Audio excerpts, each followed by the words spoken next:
we're good. We're going to start from there. We're going to start filming from there. Are you filming? Yeah, I'm filming right now. Okay, well, let's get this thing going. All right. You're on. Okay. So here is my Earthtool roller crimper. It weighs 550 pounds. And we put 3 50-pound barbell weights on each side. And we put a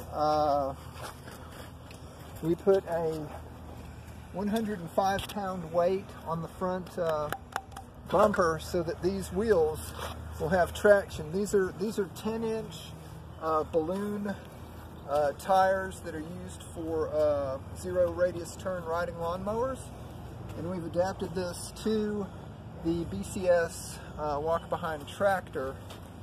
And this is we've got the handlebars. If I were doing this, I'd be maybe bumping my toes. So we've got the handlebars shifted to the side, and we'll be operating this from the side. So we're gonna get into position here, and that's the rye over there that we're gonna be rolling. And it's not really as tall as I would like. I would like it to be about 6 feet tall, but I started it in mid-November last year, and I should have started it in early October. It would probably be taller now, and plus I have a better seeder for next year than I had this year, so we're going to have a lot better growth next year. This is the first year I've done this. So we're going to crank this thing up, and then we're going to do it.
on, Hank.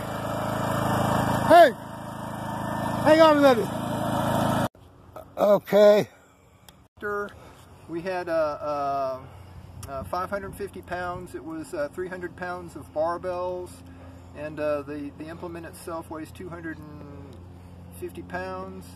And so I'm looking for crimps on this to see whether it crimped it, and I'm not seeing any crimps yet. You can look at the stage of the wheat. We're just, I mean, a little bit, I'm showing the least little bit of pollen there, little pre-bloom pollen. It's really, I was thinking I would do it when this was a lot taller. But anyway, this is what a crimp should look like right here. See how that's crimped? It's not broken, but let's see, where crimp there. I'll show you on that one. See, on those, I don't know if you can see it now that I've moved it, but there's like a bruised area where I ruptured the vascular tissue in those stalks, and that will kill them. Otherwise, this wheat will stand right back up the next time it rains and the wind blows. So we're just going to have to see how that did. But I am going to take a pass back across. Did you show me turning around? I got part of it. Yeah, it was really hard to turn around. I know, I got that part from that woman side here where you were turning. I had to lock my axle to get it to turn around because it kept losing traction. Yeah. I'm gonna go ahead and leave that locked this time. I went across there really easy. I went across in second gear. I turned around in first gear. Right. And now I'm gonna head back across, and we're gonna go ahead and crimp it twice. And then I'm gonna show y'all what it looks like to plant something into this. Let's see.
Plant, and we're just gonna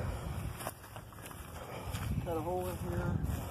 I just run my drip tube down here, but we just cut a 4x4 deal my box through here.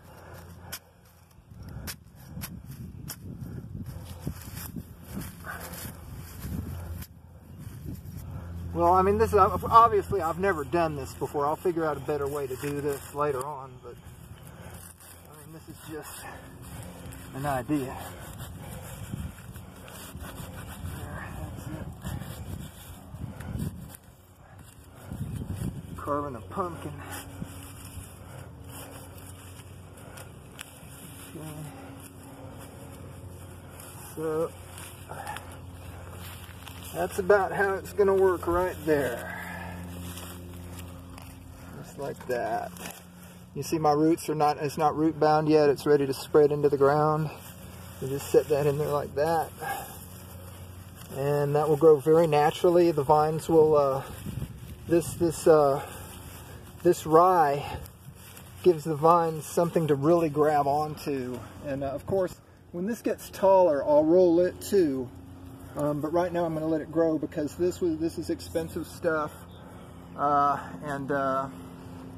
It'll get really tall, and the taller it gets, the more biomass and organic matter it will add to the field, and the better it will suppress the weeds when it comes down. Now, we ran across this twice, and I'm hoping it's going to die, but if it doesn't die, it's going to stand back up and keep growing, and then I'll be out here doing this number. And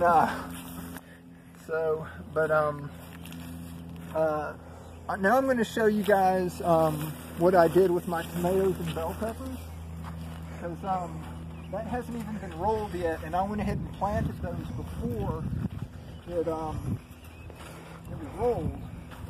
So now I'm going to show y'all how to crimp that right around your tomatoes and bell peppers, so that it just come back up. And I guess you can pretty much figure how I'm going to do it. These are my tomatoes, and this is my tension wire that broke 3 times. I had to fix it up, and when it fell, it kind of messed my tomatoes up a little bit, but not too bad. So you just take this. This is just a brick cutter's chisel. Masons use this to cut brick with, to break bricks with. It's dull. You don't want it to cut the rye, but you just want it to bruise it a little bit so that it things like that. And then see, I did this yesterday, and see, so then with this I'll do what's called a Florida weave, which is where you take like line like this right here, and you let me just show them real quick how to do this.